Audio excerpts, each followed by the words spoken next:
Arestado ang vlogger at rapper na si Daniel Nagit o mas kilala bilang Haring Manggi sa Pasay City. Ang dahilan, hindi raw siya sumisipot sa mga pagdinig sa kanyang kaso na may kinalaman sa droga. May unang balita si Nico Wahe. Magbebenta sana ng kanyang bonnet ang rapper at vlogger na si Daniel Nagit o mas kilala bilang Haring Manggi. Sa isang mall sa Imus, Cavite ang tagpuan. Pero ang pagbebenta, nauwi sa pagka-aresto niya. Si Haring Manggi may kasong may kinalaman sa droga. May bibili nung may pangalan niya na bonnet.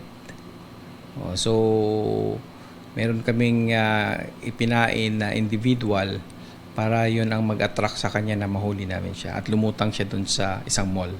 Ayon sa Pasay Police, December 2021 pa raw nang ilabas ang warrant of arrest laban kay Haring Manggi sa kasong illegal possession of drugs.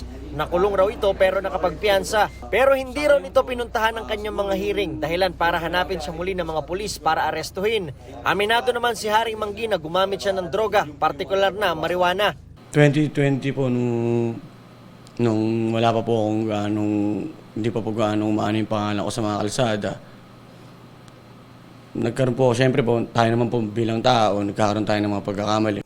Pero itinatanggi niya na tinakbuhan niya ang kanyang kaso matapos magpiyansa. Sa buong Cavite po, alam po ng lahat. Kahit sa Manila po, buong Pilipinas po, alam nila, hindi po ako nagtatago.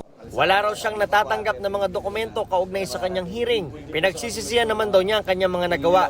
May iniwan siyang mensahe sa kanyang mga taga-suporta. Lagi tayong manampalataya sa kataas-taasan. Lagi natin unahin ang Diyos sa lahat ng ating ginagawa. At lagi tayong papakatotoo sa ating mga sarili, mga manggi ko. Pakatataglan tayo palagi. Hawak ngayon ng Pasay City Police si Haring Manggi.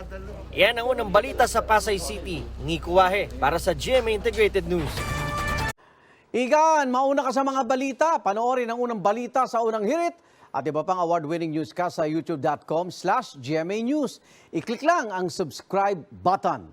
At sa mga kapuso abroad, maaari kaming masubaybayan sa GMA Pinoy TV at www.gmanews.tv.